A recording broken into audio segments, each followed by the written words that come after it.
The phone screen glowed like a traitor in the dark, its light slicing through the quiet bedroom. My thumb hovered over the message notification. A single line from my wife, Lena, to someone named Alex. Can't stop thinking about last night. My heart lurched, a cold fist squeezing my chest until my breath hitched. The clock on the nightstand blinked 2:47 a.m., its red digits mocking the sleepless dread pooling in my gut. I wanted to believe it was nothing.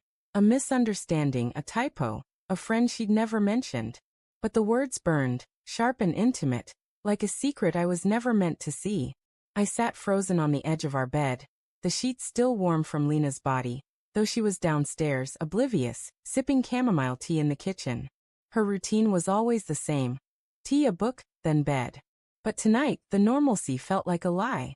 The phone trembled in my hand, its weight heavier than the wedding band I still wore.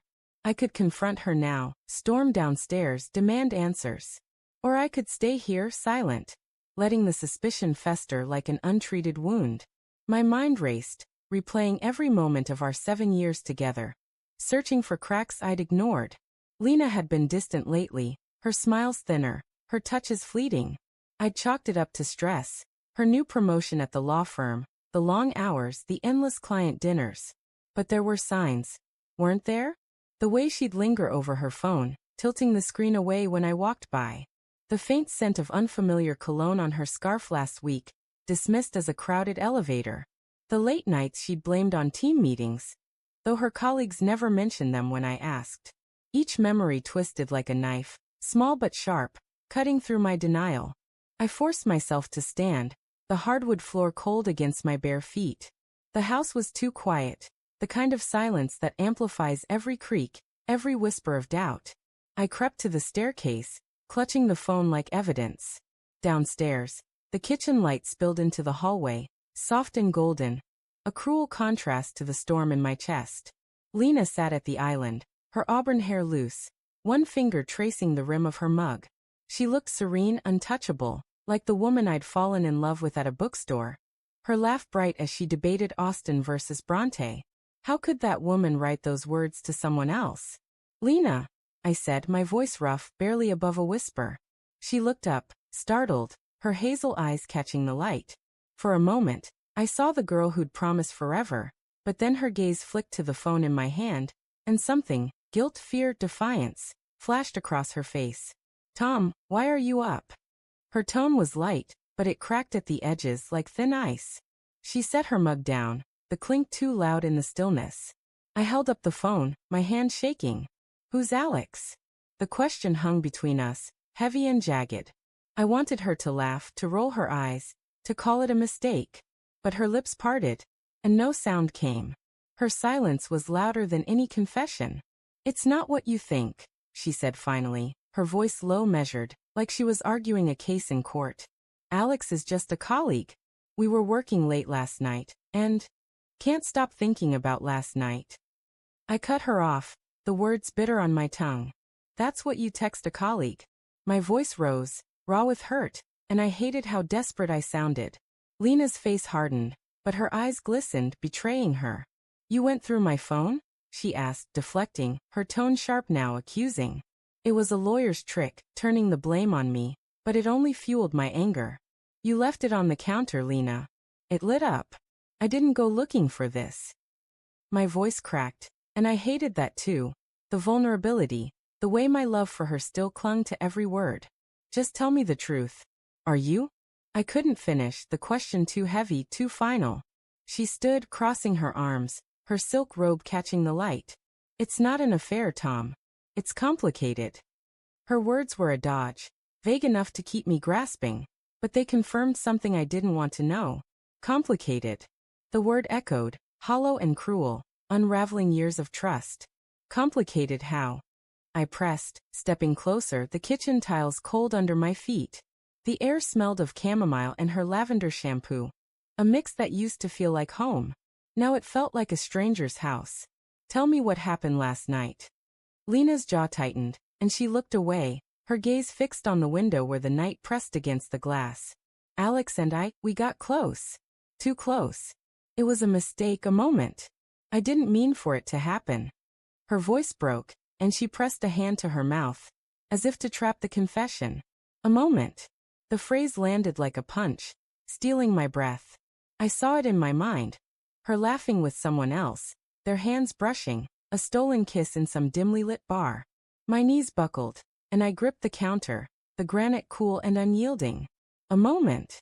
I repeated, my voice a growl. You think that makes it okay? That it doesn't rip my heart out? I didn't say it was okay, she snapped, her eyes flashing with something like anger, but beneath it guilt.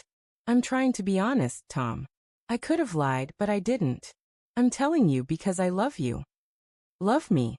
I laughed, bitter and sharp, the sound foreign in my throat. You don't text someone else like that when you love your husband. My hands clenched, nails digging into my palms. I wanted to scream, to break something, but all I could do was stare at her, searching for the woman I thought I knew. She stepped toward me, her hand reaching out, but I flinched and she stopped. It was one night, she said, softer now, pleading. We were drinking, talking about work, and it just happened. I stopped it before it went too far. I swear, Tom, it won't happen again. Too far. My voice was a whisper now, hollowed out by pain. What's too far, Lena? A kiss? More. How do I trust anything you say? My mind spun, conjuring images I couldn't unsee. Her with this Alex, their bodies close, her wedding vows forgotten. I wanted to believe her, to cling to the life we'd built, but doubt gnawed at me, relentless. She sank back onto the stool, her shoulders slumping. I don't know how to fix this, she admitted, her voice small, almost childlike. I messed up. I know I did. But I don't want to lose us. Her words stirred something in me. Hope, maybe, or just desperation. I wanted to hold her, to erase the last hour, but the phone still burned in my hand. A reminder of her betrayal. Why? I asked, my voice breaking. Why him? Why wasn't I enough?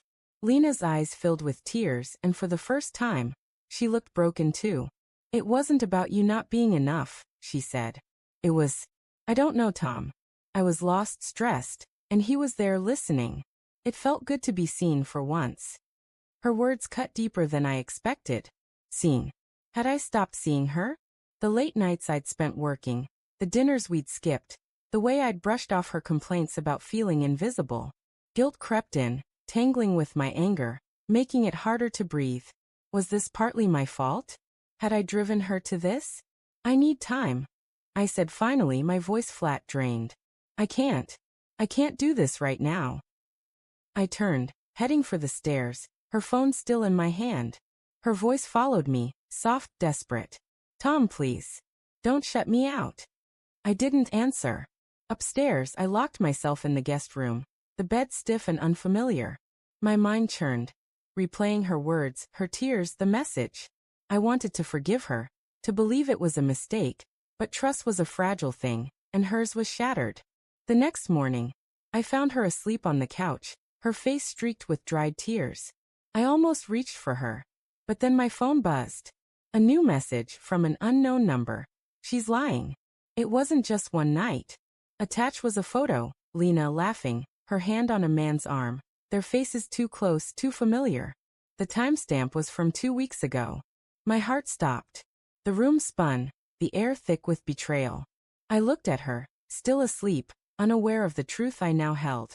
She'd lied about the timeline, maybe about everything. The woman I loved was a stranger, and the life we'd built was a house of cards, collapsing under the weight of her secrets. I stepped outside, the morning air sharp against my skin. The world felt different now, fractured, and I wasn't sure if I'd ever find my way back to her. Or if I even wanted to.